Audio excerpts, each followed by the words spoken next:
Hello, কি খবর সবার? সবাইকে জানাই হ্যাপি নিউ ইয়ার। এটা হচ্ছে 2025 সালের প্রথম ব্লগ। দিনটা ছিল 1 জানুয়ারি। তো ভাবলাম যে দিনটা খুব ভালো করে শুরু করা যাক, বাসায় বসে না থেকে মন্দিরে চলে গেলাম।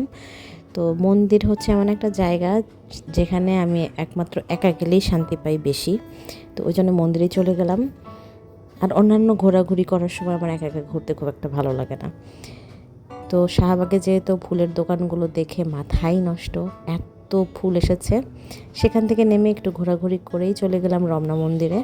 তারপর ঠাকুর দর্শন করে আমি অপেক্ষা করছিলাম আমার এক বোনের জন্য। আমার এক বোন ঢাবিতে পড়াশোনা করে, তো ওরও আসার কথা। ও এলে দেখি কি করা যায়। রমনা মন্দিরটাতে ভিড় মোটামুটি ছিল, কারণ সবাই বছরের প্রথম দিনটা মন্দিরে এসেই কাটাতে চাচ্ছিল। অনেকেই পুজো দিচ্ছিল, আমিও পুজো দিয়েছি। এরপরই দেখলাম যে সরস্বতী পুজোর কাজ করা শুরু হয়ে গেছে অলরেডি। এগুলো সেট করবে, তারপরেই হয়ে যাবে। এখানে আবার দেখলাম রাধাকৃষ্ণেরও মূর্তি করা। মনে হয় কোনো একটা অনুষ্ঠানের জন্য অর্ডার আছে, আগে ভাগেই সেটা করছে। এত সুন্দর কাজ, এত কাছে থেকে তো দেখার সুযোগ হয় না। তো এইবারই প্রথম এত কাছ থেকে বানানো দেখতে পেলাম। সরস্বতী ঠাকুর বানানো এর আগের বছরও দেখেছি, কারণ আমি মাঝে মধ্যেই রমনা মন্দিরে আসি।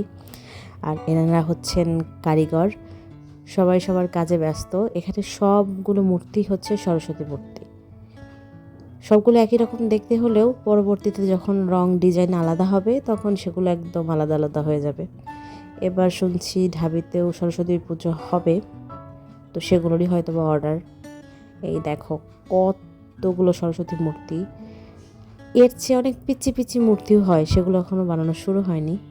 তো এরপর আমার বোন এলো, আমরা মন্দিরে অনেকক্ষণ বসেছিলাম। সংসারের সুখ দুঃখের কিছু আলাপ করার পর বললাম যে চল কার্জন হলের ওই দিকে যাই, ওই জায়গাটা অনেক সুন্দর লাগে। তো এখানে এসেও তো খুবই ভালো লাগছে। এই ড্রিম ক্যাচারগুলো মানে চোখের সামনে থেকে এত সুন্দর লাগছিল, আর একটা ঠান্ডা বাতাস, মানে সব মিলিয়ে খুব ভালো লাগছিল। এরপরে দেখলাম একটা ফুলের দোকান। দূর থেকে তো মনে হচ্ছে যে একদম আসল ফুল। এখানকার আমার একটা ফুল খুবই পছন্দ হয়েছিল, কিন্তু পরবর্তীতে কেনা হয় নাই, দামাদামিতে হয় নাই বলে। কিন্তু এই দোকানটা আমার খুবই ভালো লেগেছে, আর এখানকার জিনিসপত্রগুলো অনেক ইউনিক। তো দেখি এরপর আমি আবার হয়তো বা এখানে আবার আসব। আমার পছন্দ হয়েছে হচ্ছে এই মানে বাগান বিলাস ফুলটা। এই কালারটা আমার খুবই পছন্দ। যে কোনো কিছুতে যদি এটা থাকে তো আমার খুব ভালো লাগে সেটা। এখান থেকে আমি আমার ছাত্রীর জন্য একটা ছোট্ট গিফট নিলাম যে ওকে দিব। এরপর চলে গেলাম আসল বাগানের দিকে।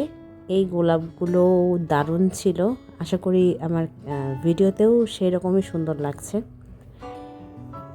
গোলাপ বাগান শেষ করে আমরা জুই তো না, আমরা বেলি ফুল গাছ খুঁজছিলাম আমার বোনের জন্য। আমার বোন খুঁজছিল, তো এই জন্যই আর কি ঘুরে ঘুরে এখানে আসা। এই যে আর এক দল গোলাপ গাছ।